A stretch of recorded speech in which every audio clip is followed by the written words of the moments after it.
me Asha and today we are going to discuss about class 9th English का chapter 2 का part 2 the Bismillah Khan. सो इसमें हम लोग सबसे पहले पढ़ने वाले हैं कि कैसे शहनाई का इन्वेंशन होता है जो कि एक नाई करता है। और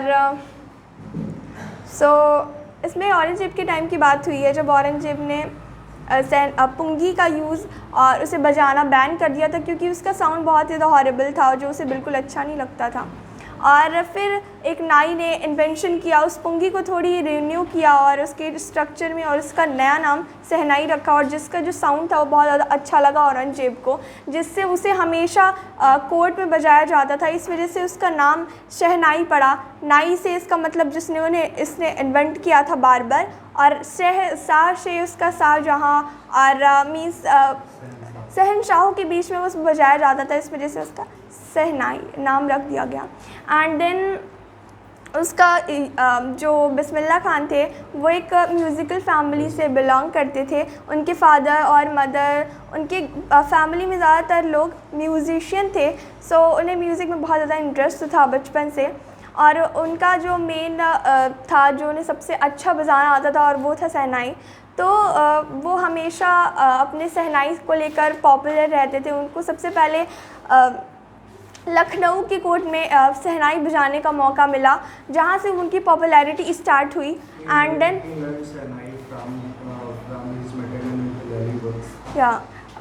his father sent him when he was in the age of 8, so he sent him in the maternal uncle house and he was gone in a temple and he take a bag of laddu. It weighed 1.2 kg. So it was her story before he gone to maternal uncle house. It was just a little part. Okay so वो अपने maternal uncle means मामा। सो वो अली बख्श के पास, उनके मामा का नाम था, वो उनके पास चले गए और वहाँ पे उन्होंने शहनाई बजाना सीखा और वहाँ से अपनी शहनाई की जो चैप्टर था वो स्टार्ट हुआ और वो उसमें और अच्छे होते गए। उन्हें बहुत सारे स्टेज पे परफॉर्म करने का मौका मिला। सबसे पहले उन्होंने स्टेज पर परफॉर्म किया लखनऊ में, और जहाँ से वो पॉपुलर होना स्टार्ट हुए। और फिर उन्हें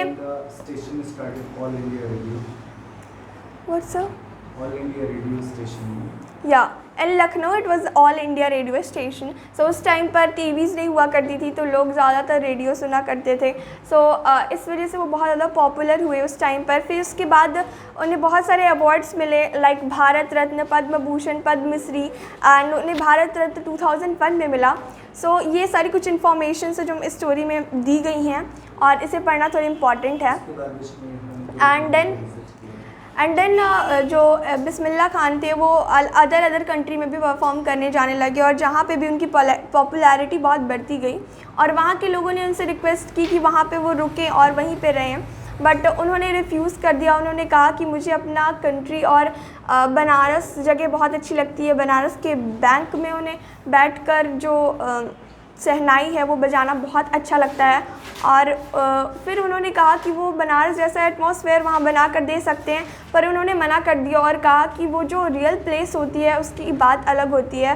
और जबकि वो जो बिस्मिल्लाह खान थे वो एक मुस्लिम थे, बट इस स्टोरी में इस इंसिडेंट को इसलिए बताया गया है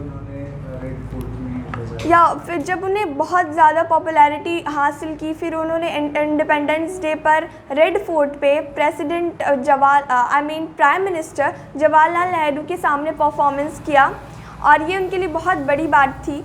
और उस टाइम पर ये पूरी स्टोरी थी कि कैसे उन्होंने एक नॉर्मल मिडिल क्लास फैमिली से उठकर इतनी ज़्यादा अचीवमेंट, इतनी ज़्यादा पॉपुलैरिटी हासिल की और इतने सारे अवार्ड्स एक साथ पाए। और शहनाई जैसे एक नॉर्मल इंस्ट्रूमेंट को लेकर वो इतनी ज़्यादा पॉपुलर हुए। और ये थी पूरी स्टोरी। आई होप आपको समझ आई होगी। और इसमें थोड़ी छोटी छोटी चीज़ें जो आपको याद करनी है, लाइक उनको कब कहाँ पर अवार्ड दिया गया और उन्होंने कहाँ स्टेज परफॉर्मेंस किया, और ये सारी चीज़ें आपको याद करनी है। Thank you. एक बार रीड ज़रूर कर लेना है आप लोगों को। And that's all. Thank you so much. Video को लाइक कीजिएगा एंड चैनल को सब्सक्राइब कीजिएगा और अपने क्लास के फ्रेंड्स को इस वीडियो को शेयर कीजिएगा। Thank you so much.